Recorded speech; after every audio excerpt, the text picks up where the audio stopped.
Ok, bom dia a todos, a graça e a paz.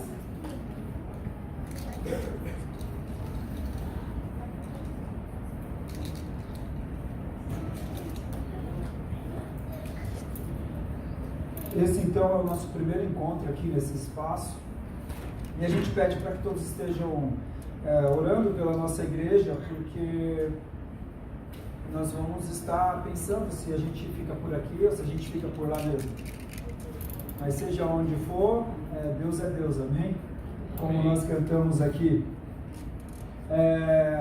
Então, o tema que nós pensamos para esta manhã, alguns devem ter visto no Facebook, no Instagram ou no WhatsApp, o tema é respondendo aos desafios da cidade, sobre como a igreja poderia fazer para estar inserida na cidade, não só com o objetivo de ganhar almas, mas com o objetivo de ser realmente um luzeiro para a cidade.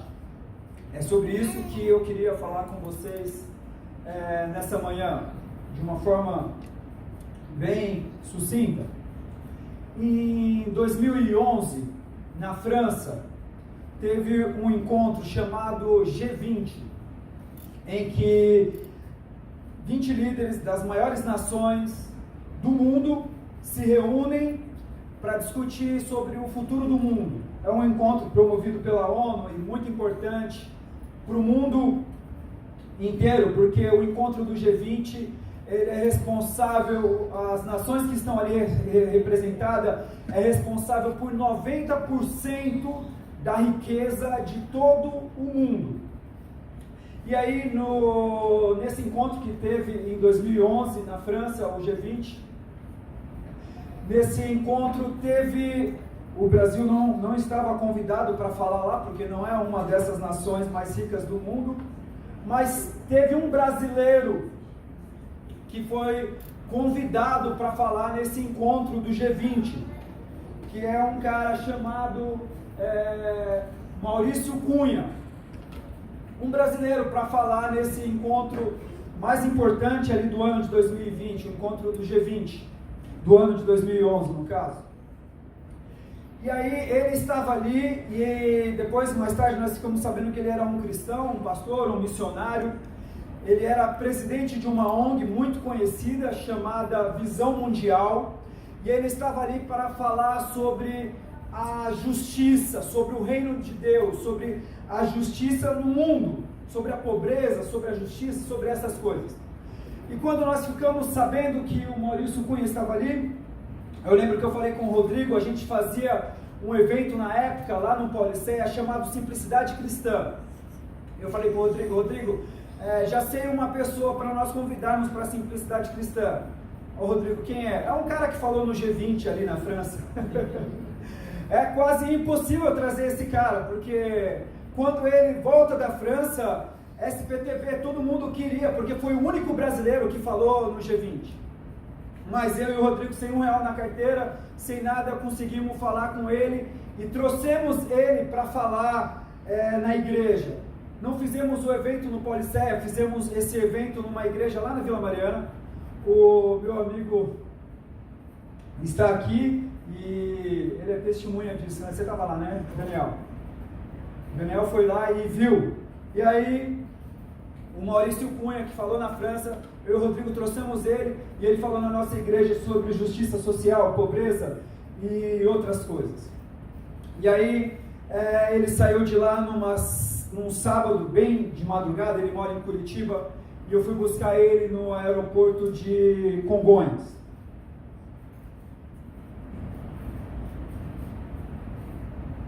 Eu fui lá com o meu carro, sem ar-condicionado, um calor danado, buscar ele. E aí, quando ele chegou, já eram umas 10 horas da manhã, o nosso evento começava às 1h da tarde, e eu falei, tenho que levar ele para almoçar em algum lugar, né? E eu levei ele para almoçar ali, naquele restaurante que tem no Jardim Botânico. Acho que alguns aqui já passaram por lá, tem um self-service legal lá, muito bom de almoçar ali. E nós estávamos almoçando e tinha que comer um pouco rápido até, porque o evento estava para acontecer 13h, o Rodrigo estava lá organizando tudo para a gente fazer acontecer ali o evento. E aí, naquela mesa ali, isso em 2013, o Maurício Cunha disse algo para mim, não sei se é algo, uma frase da cabeça dele, ou não sei o verdadeiro autor disso, mas ele disse algo que moveu o meu coração de uma vez por todas, da maneira que nós deveríamos enxergar a igreja. Ali, almoçando com ele, ele disse o seguinte, ele falou: Alan, que falta a sua igreja faria para a sua cidade se ela deixasse de existir?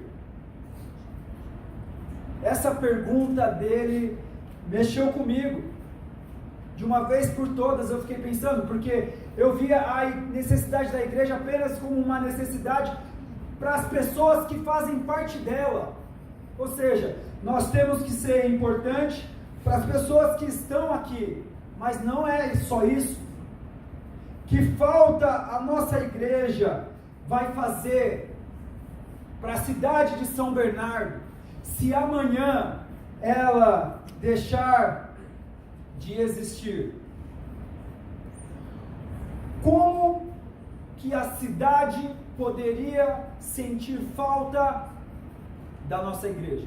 Como? Quando? Que maneira nós poderíamos estar vivendo que, se por um acaso nós deixássemos de existir, nós deixássemos falta para a cidade? Porque eu fiquei pensando, para mim, se a Urba Nova deixar de existir amanhã, para mim vai fazer falta. Para minha família, ela vai fazer falta. Os meus filhos já ficam ansiosos para estarem aqui com os amigos e para estarem aqui em igreja. Para mim vai fazer falta. Mas fazer falta para mim não é suficiente para ela ser igreja. Fazer falta para mim pode ser simplesmente um sentimento meu, egoísta, onde o fim dela somos nós mesmos. Se a Urba Nova é importante só para aqueles que estão nela, isso pode ser sim um projeto egoísta, porque o fim dela somos nós mesmos.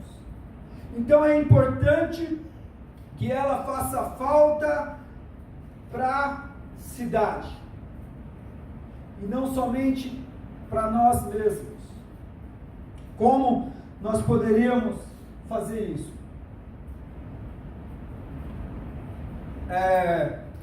O povo de Jerusalém, eles são levados cativos para a Babilônia. E eles chegam lá na Babilônia, e o que eles querem pensar é numa forma de sair da Babilônia, de conseguir não mais ser ali cativo, de conseguir escapar da Babilônia. Mas Deus tem outro plano para eles. Deus envia um profeta no meio deles, que é o profeta Jeremias. Sei que alguns estão com as Bíblias aí, ou em papel, ou em aplicativo, mas eu vou colocar o texto aqui. E aí, Jeremias entra no meio do povo que está cativo na Babilônia, e ele tem uma profecia para o povo, uma ordem para o povo. Ele diz assim: assim diz o Senhor dos Exércitos, o Deus de Israel, a todos os exilados que deportei de Jerusalém para a Babilônia: construam casas e habitem nelas, plantem jardins e comam de seus frutos, casam-se, tenham filhos e filhas, escolham mulheres para casar-se com seus filhos e deem as suas filhas em casamentos, para que também tenham filhos e filhas e multipliquem e não diminuam. E aí diz assim o versículo 7: busquem a prosperidade da cidade para a qual eu os deportei, e orem ao Senhor em favor dela, para que a prosperidade da cidade seja a vossa prosperidade.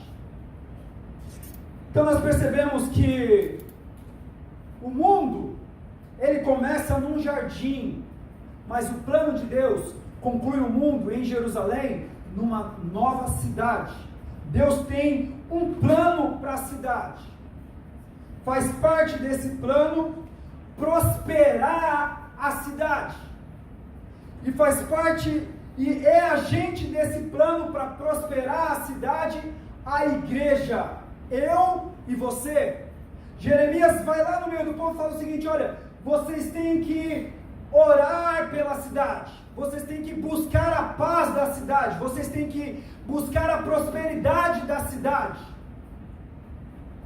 Porque qual que era a intenção do povo diante da cidade? De qual cidade nós estamos falando? Nós estamos falando da Babilônia. Era uma cidade pagã, era uma cidade sanguínea, era uma cidade ímpia.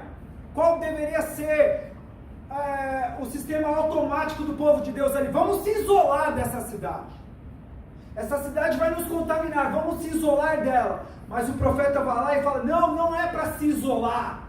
Não precisa construir mosteiros, não precisa fugir para o deserto. Vocês têm que viver no meio dela e buscar a prosperidade da cidade. Ou seja, a forma como nós podemos buscar a prosperidade da cidade é servindo a cidade aonde ela precisa. Pode ser que alguém diga: ah, Alan, mas espera aí, eu estou de passagem por aqui, a minha identidade é a de um peregrino, eu não pertenço a esse mundo. Quem não pertence a esse mundo é a sua alma. O seu corpo veio do pó e vai voltar para esse mundo. A nossa alma é peregrina em um corpo, mas o corpo não é peregrino em um mundo, porque a alma veio de Deus, mas o corpo veio do mundo. Por isso que nós, na eternidade, teremos os nossos corpos glorificados, porque esse corpo não vai com a gente.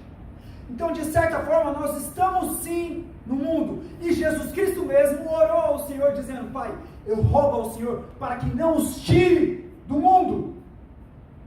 Mesmo sabendo que no mundo haveria aflições. Mas nós temos que estar aqui, neste mundo, sendo luz na cidade, respondendo às necessidades da cidade. E, em outras palavras, como o texto diz, buscando a prosperidade da cidade. E prosperidade aqui nós não podemos limitar a pensar que prosperidade é eu ter a minha conta positiva. Não, prosperidade é muito mais do que isso. Prosperidade é a harmonia das famílias, prosperidade é saúde emocional, prosperidade é saúde física, prosperidade é justiça social. Isso é prosperidade. E nós, como igrejas, temos que, de alguma forma, buscar isso para a nossa cidade. Para a nossa cidade de São Bernardo, para a cidade onde nós vivemos, em Santo André, em São Caetano, em Diadema, em São Paulo. Isso é estar envolvido na missão de Deus, quando nós buscamos a prosperidade para a nossa cidade. Para falar sobre isso, é bom aqui que cabe bastante águas aqui. Eu tenho que lembrar de um profeta, um outro profeta, um construtor, na verdade, que é Neemias. Neemias, ele está em Susa, uma fortaleza, mas a cidade dele, que é Jerusalém, está destruída.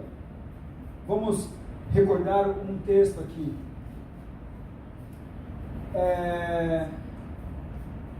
Neemias, ele é copeiro do rei. Vocês conhecem a história. E aí um dia vem um irmão dele visitá-lo na fortaleza onde ele vivia. E aí ele pergunta a essa pessoa: como está a cidade? E diz o texto, que não é esse texto aí, é um outro, diz o texto que ele recebeu a notícia de que a cidade estava destruída. A cidade está destruída. E isso move o coração de Neemias. Essa notícia abala o coração de Neemias. Ele fica triste e ele ora a Deus. Uma notícia move o coração de Neemias. Nos dias de hoje, nós somos bombardeados por notícias. Uma notícia na época de Neemias, ela chegava a cavalo, levava-se dias para você receber uma notícia. Nos dias de hoje, nós somos bombardeados por notícias. E isso tem um problema para nós. Você está assistindo televisão, por exemplo, tem uma repórter falando, sei lá, sobre o estado das vítimas do massacre de Suzano. E ela está lá na frente do hospital fazendo a reportagem. E na mesma tela, algumas letras embaixo estão passando, falando sobre o ciclone que destruiu toda Moçambique. Então as notícias bombardeiam muito as nossas mentes.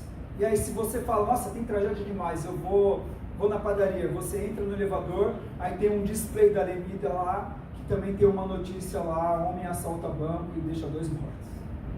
E a nossa mente vai recebendo muitas notícias. Eu lembrei agora de um caso, o Nicolas estava na minha sogra, lá na avó dele, na Vera, e aí a televisão estava ali no Datena, e o Datena estava comentando uma tragédia, né? E a minha sogra rapidamente abaixou a televisão para ele não ouvir aquilo, né? Não participar daquela notícia ali, né? Mas ele naquela época estava aprendendo a ler, né? E ela abaixou e ele continuou assim na frente da televisão e falou: homem arranca a cabeça da mulher. O que é isso, menino? Ele estava aprendendo a ler. Então, ninguém está imune de receber as notícias. Isso acontece 2 coisas com a gente. De um lado, nós recebemos notícias ruins e notícias ruins. Isso de alguma forma aciona um alarme na nossa mente, na saúde das nossas emoções. E esse monte de notícias ruins que nós recebemos faz de nós pessoas ansiosas e muitas vezes até mesmo passamos a lidar mais com o medo. Passamos a ter medo das coisas, medo de sair na rua, medo de dirigir um carro, medo de parar no farol, medo de ir no caixa eletrônico. Ficamos com medo porque são tantas notícias que invadem a nossa mente, notícias e notícias ruins chegando, que a nossa mente ela começa a criar alarmes e gera alarmes atrás de alarmes que dão uma sensação de adrenalina no nosso corpo. E nós não fomos feitos para viver com tantas notícias ruins assim chegando até nós, porque se você observar até mesmo os homens que não eram modernos, poderíamos chamar de primatas, mas os homens que não eram modernos sequer eles recebiam um alarme de uma buzina na rua. Diferente de nós hoje que constantemente com os nossos celulares e com a televisão e com as conversas todas as vezes chega uma notícia em nossa mente. Isso é ruim, porque nos deixa em estados de ansiedade. E aí, o que a nossa mente passou a fazer? Já que ela recebe frequentemente notícias e mais notícias, o que a nossa mente faz? Ela protege as nossas emoções. Para nos defender, a mente, ela anestesia as nossas emoções psicológicas.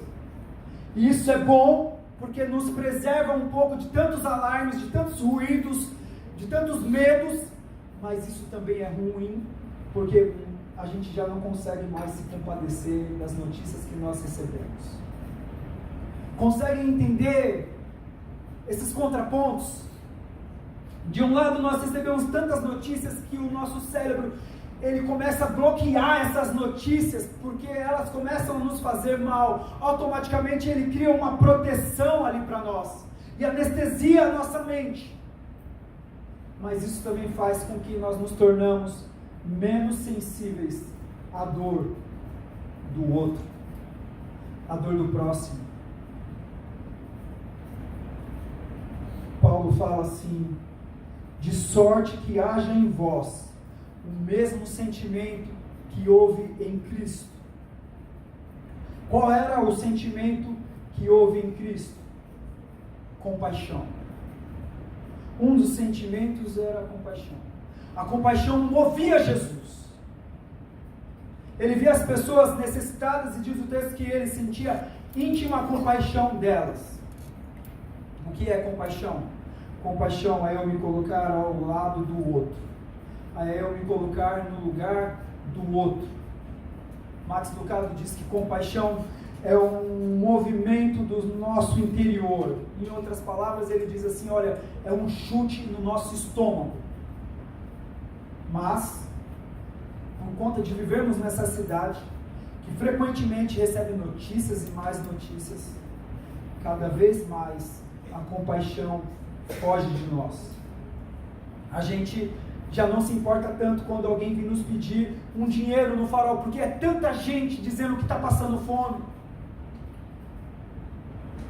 E a gente bloqueia isso nos nossos ouvidos, no nosso coração. E só tem uma saída: orarmos a Deus, para Ele permitir que o nosso coração sinta compaixão, principalmente daquelas notícias pelas quais eu posso fazer alguma coisa. Como Neemias. Quando Neemias recebe a notícia de que sua cidade está destruída, essa notícia mexe com ele. A mente dele não bloqueou essa notícia. A mente dele está aberta para lidar com essa notícia, para sentir compaixão dessa notícia. E diz o texto que ele ora ao Senhor. Pelo menos isso, uma notícia da nossa cidade tinha que promover em nossas vidas. Acrescentar as nossas orações. As notícias que permeiam o nosso cotidiano. Vocês viram o que aconteceu lá em São Caetano, na enchente? Vocês viram o que aconteceu lá em Suzano? Vocês viram o que aconteceu lá na Câmara? Essas notícias tinham que, no mínimo, acrescentar as nossas orações. Nós tínhamos que, no mínimo, orar por essas notícias. No meio evangélico é muito estranho as coisas. É assim, veio a enchente, diversas pessoas estão sofrendo, mas a igreja resolve se preocupar só quando alguém que senta nas cadeiras do seu templo teve a casa inundada pelas águas. Aí as pessoas falam, nossa, um irmão nosso, vamos orar pela enchente, porque um irmão nosso perdeu tudo. Peraí, mas e a cidade? E aqueles que não são dos nossos? Como, por exemplo, teve aqueles mineradores que ficaram presos no Chile por diversos dias. A igreja não falava nada sobre eles. De repente descobriram que tinham 2 lá que eram cristãos. Opa, nós temos que orar pelos mineradores que estão presos na mineradora, porque tem crentes lá, tem pessoas nossas lá. A Venezuela está sofrendo uma crise enorme, nenhuma igreja fala nada. De repente, as igrejas lá da Venezuela estão sofrendo. Ora, peraí, se alguém está sofrendo, não importa quem seja, é filho de Deus, foi feita a imagem dele, e ele tem um plano para essa pessoa. Então nós temos que parar de sentir compaixão somente pelos nossos pares, mas sentir compaixão pela criatura, porque ela é feita à imagem de Deus. Não podemos boicotar isso, nos isolarmos, fazermos do meio evangélico um reduto gospel, em que aqui o que interessa é a gente. Lembra-se da primeira frase que eu coloquei lá? Que falta a igreja vai fazer, não para nós, mas para a cidade, porque para nós é claro que vai fazer falta, mas nós não estamos aqui só por causa de nós. A igreja é o corpo místico de Jesus, a igreja é o corpo de Jesus, e o corpo de Jesus foi dado a todos para a sua salvação. Durante muito tempo, eu pensava que a missão da igreja era só pregar para que mais uma alma viesse para Jesus, mais uma alma para Jesus. Mas a missão da igreja é muito mais abrangente do que a evangelização. O leque é maior, não é só pregar para que as almas venham para Jesus, é claro que isso é prioridade, mas a missão da igreja é estabelecer o reino de Deus aqui nesse lugar onde nós vivemos. E o que é estabelecer o reino de Deus? É fazer com que a vontade de Deus, que já é feita no céu, seja feita aqui na terra. E qual é a vontade de Deus? É que o meu semelhante passe fome? Não! A vontade de Deus é que ele tenha o que comer também. Qual é a vontade de Deus? É que somente aqueles que dão os dízimos, que frequentam as igrejas no domingo, tenham direito a ter um emprego? Não! Mas é que todos possam ter direito ao trabalho. Isso é a vontade de Deus e faz parte da agenda da igreja. Lidar com os problemas da cidade, porque os problemas da cidade estão contra a vontade de Deus. Um lugar totalmente destruído, uma natureza destruída, como ficou lá em Brumadinho. Qual é a vontade de Deus? Qual homem para diante daquele lugar que foi arrastado por aquele minério e fala: nossa, que lugar bonito, glória a Deus por essa natureza? Ninguém.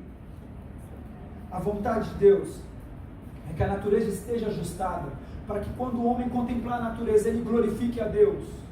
Para que essa pessoa que está desempregada e que não tem o que comer, quando ela começa a ter, ela vai glorificar a Deus. E isso faz parte da nossa missão. A nossa missão é muito maior do que a evangelização. A nossa missão contempla em ajudarmos o homem como um todo, no que diz respeito às suas necessidades físicas, no que diz respeito às suas necessidades emocionais, no que diz respeito à sua família, no que diz respeito ao seu ambiente onde ele está inserido, e no que diz respeito às suas necessidades espirituais. E fora disso, o que nós temos é um evangelho humano, um evangelho que só fica com essa história de almas para Jesus, não é suficiente para estabelecer o reino de Deus aqui nesse mundo. Às vezes tem igrejas que montam lá nas suas estruturas, temos algumas professoras aqui na nossa igreja, vamos fazer uma sala de alfabetização, vamos colocar uma faixa aqui na porta da nossa igreja, aulas de alfabetização, mas vamos fazer isso para pregarmos o evangelho. E aí, ok, colocam lá a faixa, chegam lá 12 pessoas idosas lá que não sabem o abecedário inteiro, e elas se assentam e vêm as irmãs da igreja que são professoras e começam a alfabetizar. Depois de 6 meses, o que eles estão comemorando? Estão comemorando apenas que daquelas 12 mulheres, 12 senhoras, 12 anciãos que frequentaram a aula de alfabetização, daqueles 12, 2 se renderam a Jesus e estão frequentando a igreja. Mas a pergunta é: quantos aprenderam a ler? Quantos aprenderam a escrever? Quantos vão poder ler o jornal amanhã? Mas nós limitamos e usamos as ações sociais, usamos tudo isso como algo para trazer pessoas para a igreja, trazer pessoas para Jesus. O evangelho não precisa de nenhuma ferramenta para trazer pessoas para Jesus. Cristo na cruz é suficiente para que as pessoas se rendam. A nossa ação social, ela é porque o homem precisa, o homem é a imagem de Deus e ele está sofrendo.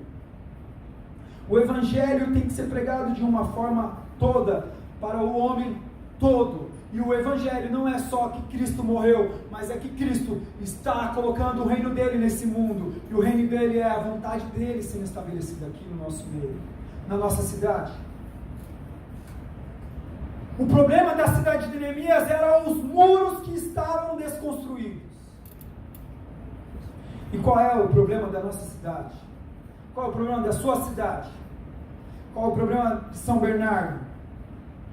Os problemas das cidades, eles são muito iguais em todos os lugares, em todas as cidades. Nós lidamos com a violência, nós lidamos com a descriminalização, com a criminalidade, nós lidamos com a falta de educação, nós lidamos com diversos problemas. De alguma forma nós, como igreja, Temos que ser uma resposta para esses problemas. E essas notícias, de alguma forma, tem que, no mínimo, nós orarmos por ela. Neemias foi mais longe. Ele não fica só na oração. Diz o texto que o rei chega para ele e diz: o que você gostaria de pedir? Então orei ao Deus do céu e respondi: se for do agrado do rei, e se o seu servo puder contar com a sua benevolência do rei, que ele me deixe ir à cidade de Judá, onde os meus pais estão enterrados, para que eu possa reconstruí-la. Ele se envolve com os problemas da cidade e ele quer levar a solução para os problemas da cidade. Eu queria terminar lembrando de Bonhoeffer. Bonhoeffer foi um teólogo que viveu durante a época da Segunda Guerra Mundial. E uma época em que as igrejas estavam rendidas ao domínio do nazismo. Algumas igrejas até mesmo arrancavam as suas cruzes e, para não contrapor ao governo de Hitler, colocavam a imagem do nazismo nos lugares das cruzes. Bonhoeffer, ele é um opositor a tudo isso. Ele é pastor, ele é professor, e ele fala: eu não vou aceitar isso. E ele acaba se envolvendo em um plano para matar a Hitler. Olha que loucura! Um pastor que faz parte de um plano para matar a Hitler. O que ele tinha na cabeça? Ele pensava o seguinte: olha, o mandamento é: não matarás. Mas, diante do que Hitler está fazendo com os campos de concentração, para que o mandamento não matarás possa ser estabelecido, ou seja, a vontade de Deus é que não mate, para que o mandamento não matarás seja estabelecido, é necessário que ele morra. E aí ele se envolve em um plano. Havia muitos planos naquela época para matar Hitler. Ele se envolve nesse plano, que aparece naquele filme Operação Valkyria, e ele está lá inserido nesse plano como um informante e tudo mais para matar Hitler, mas o plano é fracassado, como muitos outros foram fracassados, e Bonhoeffer vai para a cadeia. E aí lá na cadeia ele começa a escrever cartas que estão inseridas em um livro chamado Resistência e Submissão. E em uma dessas cartas, Bonhoeffer, ele escreve o seguinte: a igreja só é igreja quando existe para os outros. Em outras palavras, ele está dizendo o seguinte: olha, para uma igreja ser igreja, ela tem que existir para os de fora. Por que para os de fora? Porque a igreja é o corpo de Jesus, e o corpo de Jesus foi dado ao mundo.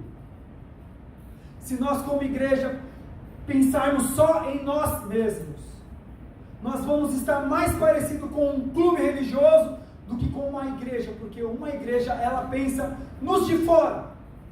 Como eu falei no domingo passado, porque esses bancos que estão aqui do nosso lado direito e esquerdo estão vazios, é porque essa igreja tem uma razão para existir. Os de fora cabem aqui dentro. Uma igreja só é igreja quando ela existe para os de fora, para a cidade. Esse era o sonho de Bonhoeffer. Faltando 3, 4 semanas para a Segunda Guerra Mundial terminar e os campos de concentração onde ele estava preso serem abertos e as pessoas serem soltas. Faltando 3, 4 semanas. Os soldados do nazismo vão até a cela de Bonhoeffer. Abrem a cela e falam: hoje é o seu dia. Levam ele. Ele era um cara fantástico, além de teólogo, pensador, ele também era músico. Ele tocava piano. E aí, antes de ir buscarem ele para morrer, estavam pensando: como nós poderíamos matar Bonhoeffer? Alguém disse: ele é músico. Por que a gente não pega uma corda de piano e não enforca ele? E aí foi assim que fizeram com ele. Faltando 4 semanas, mais ou menos, para a Segunda Guerra Mundial terminar e todas as pessoas serem livres. Bonhoeffer sai da cela e vai no campo de concentração e é enforcado. E ele morre com esse sonho de uma igreja que pudesse existir não só para os que estão nela, mas para os outros. Mas o sonho de Bonhoeffer brota em diversos pensadores cristãos, em diversos pastores, brotou em mim, brotou no Rodrigo, porque é um sonho compartilhado com as Escrituras, de uma igreja que viva não só para si mesmo, mas que viva para as necessidades do outro, para as necessidades da cidade. Por isso que nós colocamos o nome de Urba Nova, uma igreja para esse urbanização, para a cidade, para uma nova cidade, uma cidade que possa sinalizar o reino de Deus, que é amor e justiça. O sonho dele não morre com ele. Nós temos que ser uma igreja que participa das necessidades da cidade. A nossa igreja ainda não consegue fazer isso como poderia fazer. Isso envolve dinheiro. Nós não fazemos apelos de nenhuma maneira sobre dinheiro. Esse espaço aqui não vai custar R$1 para nós. Mas lá no outro espaço, que talvez nós ainda fiquemos lá ou não, mesmo quando custava, nós nunca pedimos nada. Mas algumas pessoas que participam da liderança dessa igreja sabem que nós não queremos um cofre. Todo o dinheiro que entra, nós vamos usar para que o reino de Deus, que é de justiça e de amor, seja de alguma forma estabelecido na casa de alguém. Para pagar um exame de alguém, para comprar uma cesta básica de alguém, para pagar uma luz de alguém. Neemias, ele não fica só na oração, ele faz um plano de reconstrução, e ele vai e coloca esse plano de reconstrução em prática, é isso que a gente mais precisa. Esse discurso pode ter parecido bonito para você, mas é só um discurso, e muitas vezes o que a gente está fazendo é idolatrando os nossos discursos. Temos uma linda mensagem, mas nós precisamos mesmo de prática. Que as notícias da nossa cidade nos coloquem de joelhos. E que as notícias da nossa cidade levanta-nos da oração e possamos fazer alguma coisa pela cidade. Amém? Amém. Vamos nos colocar em pé e fazer uma oração.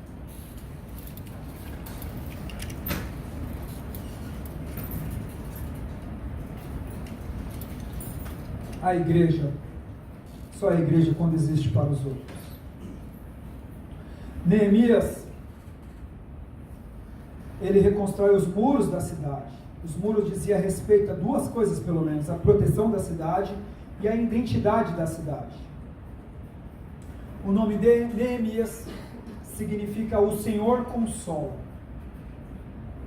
E eu queria falar uma última coisa. Independente de todo esse movimento de missão que eu trouxe para a nossa mente hoje em relação a participarmos dos desafios da cidade. Se tem alguém aqui nessa manhã que percebe que a sua cidade, o seu homem interior, está um tanto destruído, está um tanto quebrado. Neemias foi enviado por Deus para ir lá em Jerusalém reconstruir. Neemias significa o Senhor consola. O Espírito Santo, ele tem poder para consolar as nossas vidas, edificando os muros das nossas vidas que estão quebrados. E independente da nossa missão na cidade, que foi tudo isso que eu falei, eu queria que você ficasse também com essa palavra. Neemias, o Senhor consola, e Deus diz para Neemias: Neemias, vai lá então, constrói os muros.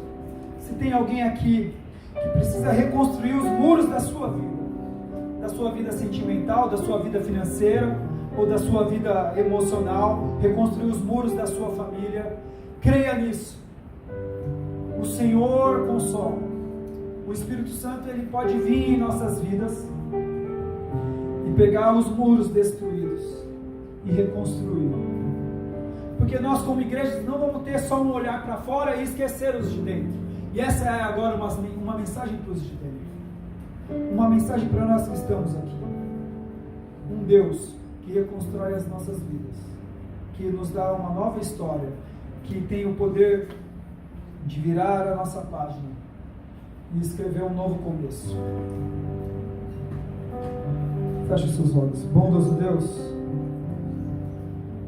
nós te agradecemos por tudo, Pai, pelo privilégio de estarmos aqui e de sermos recordados da nossa missão na cidade. E agora também, Pai, nós te pedimos pelas nossas vidas,